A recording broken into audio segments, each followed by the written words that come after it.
வணக்கம். ராதே கிருஷ்ணா. நம்ம மூளைக்கு, நம்மளுடைய மனசுக்கு கடந்த காலம் எதிர்காலம் தெரியாது. இப்போ நீங்கள் என்ன நினைக்கிறீங்களோ அதுதான் அதை தான் அது விஷுவலைஸ் பண்ணிகிட்டே இருக்கும். அதுக்கு வேறு ஒன்றுமே தெரியாது. அது இப்போ நடக்குது அப்படிங்கிறது தான் அதுக்கு அது புரியும். அதனால தான் நீங்கள் கடந்த காலத்தில் நடந்த நல்ல விஷயங்களோ ஏதோ ஒரு விஷயம் நினச்சிங்கன்னா அது இப்போ நடக்கிற மாதிரி பாதிப்புகளை நீங்கள் உங்கள் மனசில் நீங்கள் பார்த்துட்ருக்கிறதுக்கு காரணம் அதுதான்.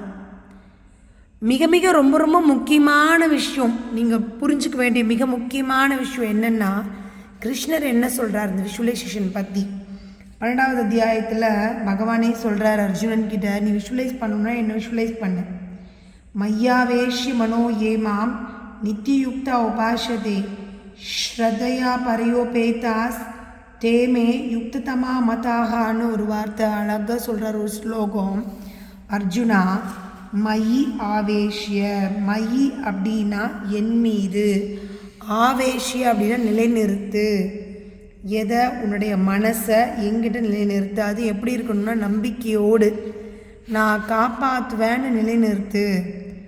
அப்படிப்பட்டவங்களைத்தான் நான் விரும்புகிறேன், அப்படிப்பட்டவங்களை தான் நான் பக்குவமானவங்க அப்படின்னு சொல்லி எடுத்துக்கிறேன் அப்படின்னு சொல்லி கிருஷ்ணா சொல்கிறார். அதுதான் என்னுடைய கருத்து அர்ஜுனா.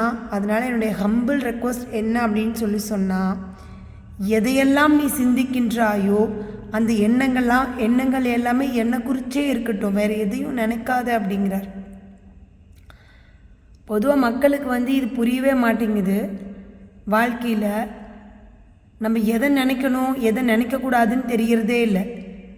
தேவையில்லாத விஷயங்களை தன்னுடைய மனசில் காட்சிப்படுத்தி தான் அவங்க ஸ்ட்ரெஸ்ஸுக்கு உள்ளாகிறாங்க. இனியாவது இந்த ஸ்லோகத்தை கேட்ட பிறகாவது நம்மளுடைய மனசுக்குள்ளே விஷுவலைஸ் பண்ணணும்னா இது எந்த நேரம் வேணாலும் நீங்கள் பண்ணலாம்.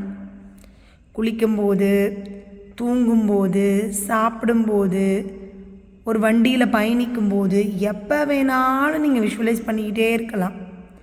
நீங்கள் விஷுவலைஸ் பண்ணக்கூடிய விஷயம் எதுவாக இருக்க வேண்டும் என்பதை நீங்கள் தான் சிந்தித்து முடிவெடுக்க வேண்டும். நல்ல விஷயங்களை தொடர்ந்து சிந்தியுங்க.